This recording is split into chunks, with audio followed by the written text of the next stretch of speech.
Hello, আসসালামু আলাইকুম প্রিয় শিক্ষার্থীবৃন্দ। আজকে আমি তোমাদেরকে দেখাবো যে একটা চতুর্ভুজের পরিসীমা 10 সেন্টিমিটার দেওয়া আছে, সেখান থেকে কিভাবে বর্গক্ষেত্র অঙ্কন করা যায়। তাই আমরা জানি বর্গক্ষেত্রের 4টা বাহুই সমান, নাকি?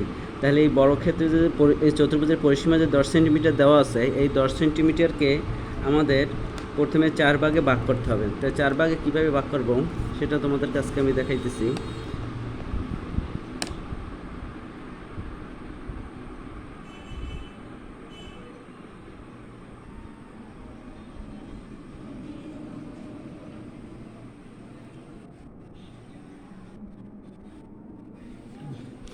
সেটা আমি তোমাদেরকে দেখাইতেছি যে আমরা প্রথমে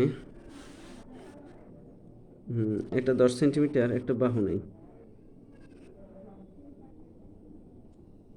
10 সেন্টিমিটার। এটার নাম দেই পি। এটার সমান 4টা ভাগে ভাগ করি।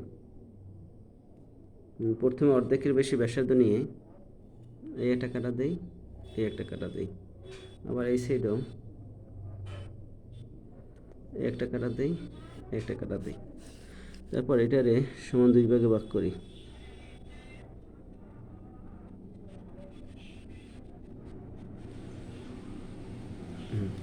এইটা হলো অর্ধেক।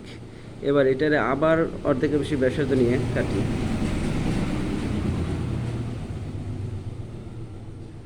এই একটা কাটা দেই, এখানে একটা কাটা দেই, আবার এই যে এখানে একটা কাটা দিই, এখানে একটা কাটা দিই। এটা একটু ছোট হয়ে গেছে যদিও।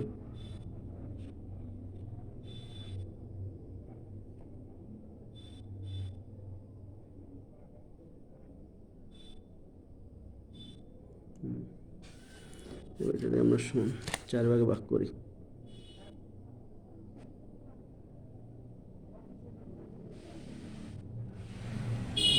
এই ভাগগুলো হচ্ছে p/4, p/4।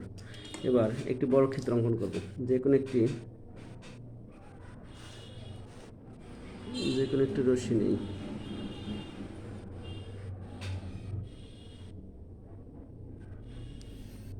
এবার আমরা একটা লম্ব আঁকি।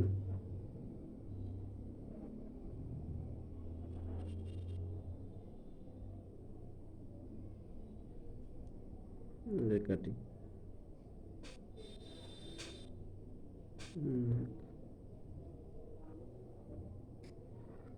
দুই,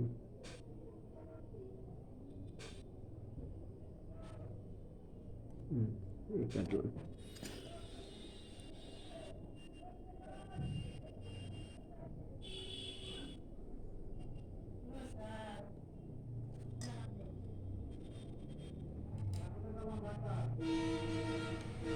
এখন এই 4টে ভাগ ভাগ করছে, এটা দিয়ে সমান করে আমরা প্রথমে কাটি।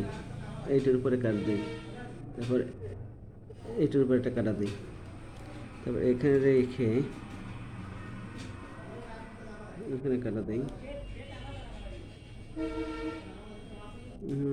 এখানে একটা কাটা দিই।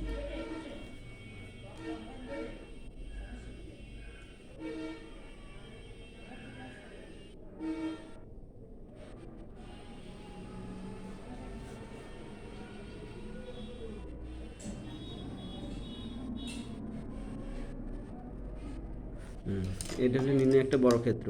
এটার নাম দেই এ, এটার নাম দেই বি, এটার নাম দেই সি, এইটা ডি, এটা ই, আর এটা এফ।